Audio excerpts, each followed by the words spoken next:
Hi guys!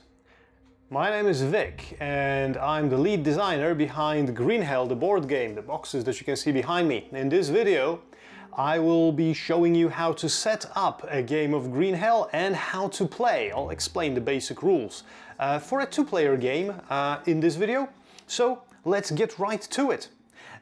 In front of me on the table are the biggest main components right now. The totem, in which you will be throwing all the dice and all the cubes to find out what fate has in store for you in the jungle. You've got the camp board, which you have to set up in the beginning, like lay flat on the table, along with this resource bank that you have on the left here. Now, this resource bank also serves to track turns during the game, because the game is divided into days and the days are divided into 4 parts of day. So you take this tracker and you put it here on the first space of this 4-piece line over here. So we're starting early in the morning. Okay, so the camp is already set. You need to put those items or buildings, those building tiles for the camp. Those are two-sided. I'll flip them the other way around. Those are two-sided, pretty nice. You have to put them somewhere nearby the camp board in easy access for everybody so that you can place them later after you pay the cost and you build all those traps, beddings and all other sorts of things. You place them on the camp like so, and you'll be expanding your camp throughout the game. Now, for the setup of the players.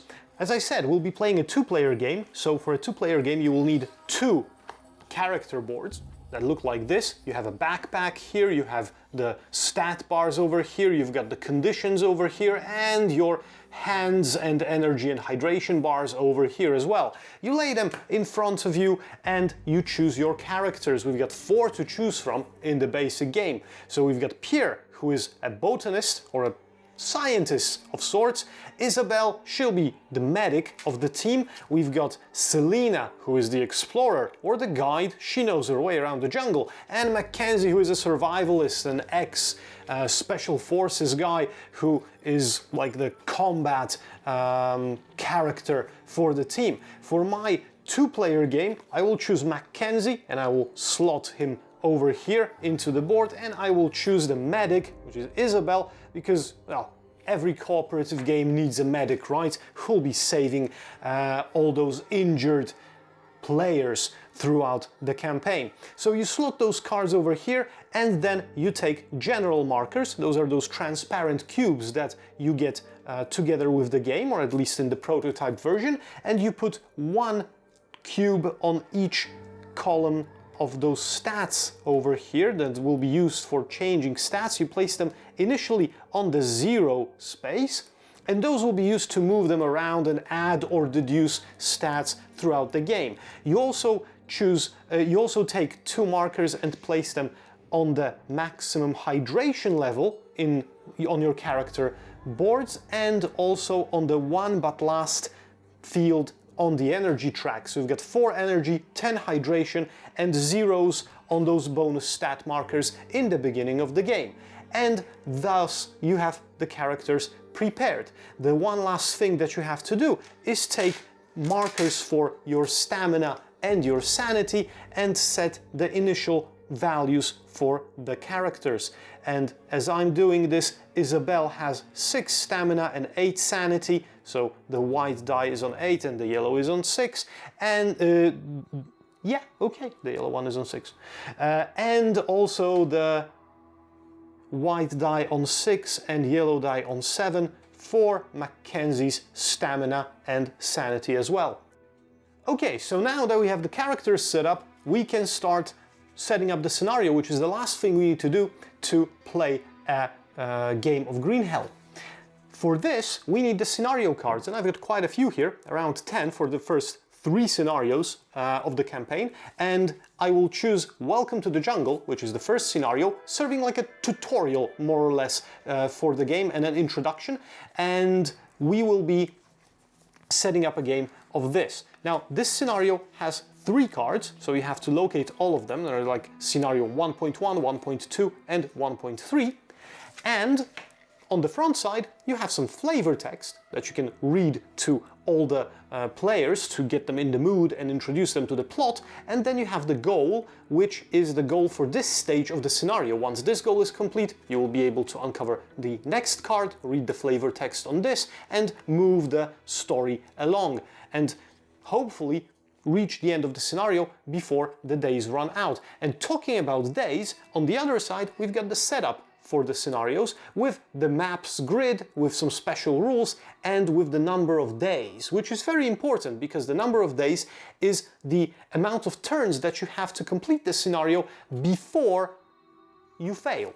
How do we calculate the number of days? We take the number given here and reduce it by the number of players. So for this scenario, we've got 7 minus 2 players, which gives us 5. We take the deck of knight cards that we have here, give it a good shuffle, take 5 knight cards from this deck, 1, 2, 3, 4, and 5, and we place them somewhere nearby. And this serves as a counter for the scenario's turns. When this deck runs out, that means that you've played your last turn. If you haven't reached the last goal of the scenario, then unfortunately you have to try again. Apart from that, we've got this grid and the setup instructions for the map. So let's take a look at this now. Over here, I've got this deck of map cards, which as you can see, they have all the same reverses, but different locations on them. You have to locate any cards that are mentioned in the scenario's special rules setup first. So here we've got Shuffle the Camp map card number 1 with 2 random green cards. So I have to find the camp card first, and it's here, as you can see, with number 1 in the corner, and I can randomly choose 2 cards, 1, 2, shuffle those, as the instruction says, right? And place those randomly in locations marked with the X on the grid. So I place them face down, here, here, and here. And thanks to this, I have no idea where the camp is exactly, but I know that it's on one of those 3 tiles, and this is where I have to get in order to finish this scenario, probably, right? And then complete the map setup with the rest of the map cards. So basically you have to recreate the grid after shuffling those cards. So I have to put 1 here, and then I'll move this a bit, 1 here, there we go.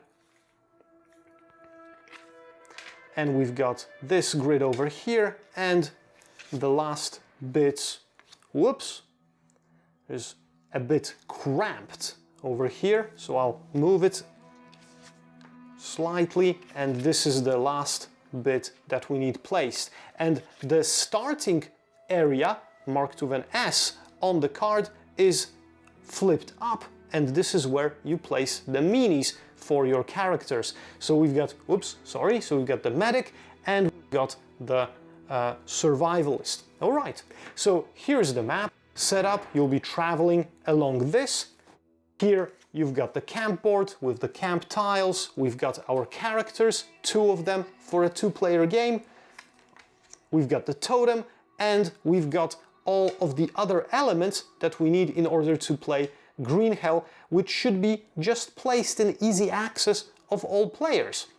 And those elements are the damage cubes, the threat cubes, the kill markers, water, dirty and clean. The blue one is clean, the brown one is dirty. All the dice that you can find in the box. We've got 5 search dice, 6 ayahuasca dice, 2 jokers, and 1 stealth die, and also all of the Tetris blocks that we need for the resources, which are light brown and 2-sided, and for the items, which are dark brown and also double-sided. How to use all of those elements and how to play the game, well, those information you'll find out from the second part of this video. This is the whole setup. Thank you very much for sticking with me for this long, and hopefully this will help you, set up a game of Green Hell easier from now on. Thanks very much for watching. See you soon.